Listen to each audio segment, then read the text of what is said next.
wanting to run another lap, Harry. He's doing that because look at this list of drivers that could knock him out. You've got Denny Hamlin out there that I saw. He obviously made a mistake and had to come in. Truex in the 19 car. A lot of guys that he feels like could do. Chase Elliott in that conversation. All right, let's check with Regan as these cars get ready. They're coming to green for their final lap. Forced his hand. He has to go out and make another lap. Regan. Well, Mike, as those guys are making one more lap, one guy that doesn't have to make another lap is Cole Custer. A monster first lap for you. How good did that lap feel?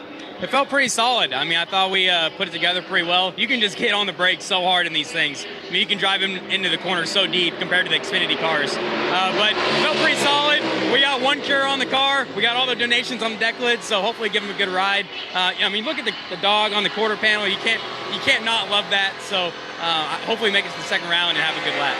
Thanks, Cole. Larry, looking at the analytics, tells us that the difference between Cole Custer and Austin Cindric's fast lap was Custer got a better launch off turn 11 and down that long straightaway. Well, this is Austin Cindric we're riding with here, and I thought that lap was plenty safe. Maybe he's just going out to get another heat cycle on these tires. Minute 30. I don't understand why he would run this lap, Tony. I don't either, honestly.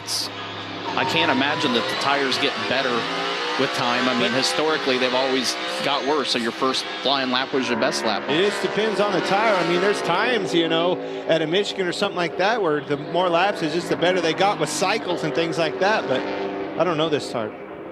Hold on to it, Chase. And that's Chase Elliott behind him. He comes across those curbs.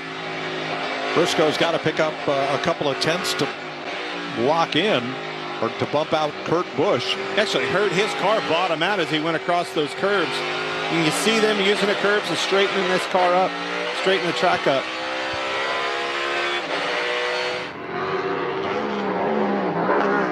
And we see Chase Elliott behind, I think, doing the same thing he did the first run, which is following somebody that's up to speed and seeing if he can pick up just little things here and there to help with his lap time. It certainly helps, but if somebody makes a mistake, the flip side of that, just like Briscoe did, locking that tire up, getting into the corner, it's not only going to mess his lap up, it's going to blow your lap as well. But it's risk versus reward. If you're 2.5, 3 seconds off the pace, you've got to take chances to make big time up.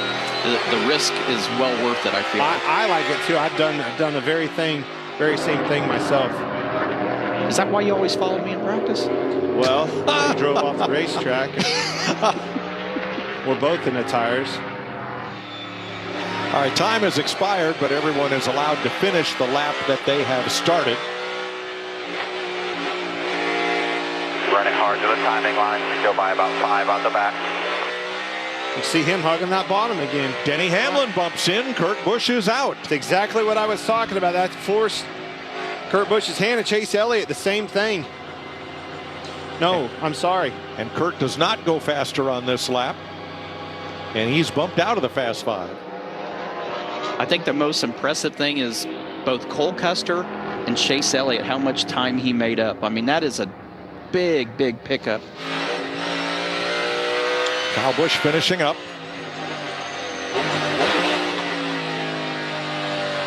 Did not go faster. Nope.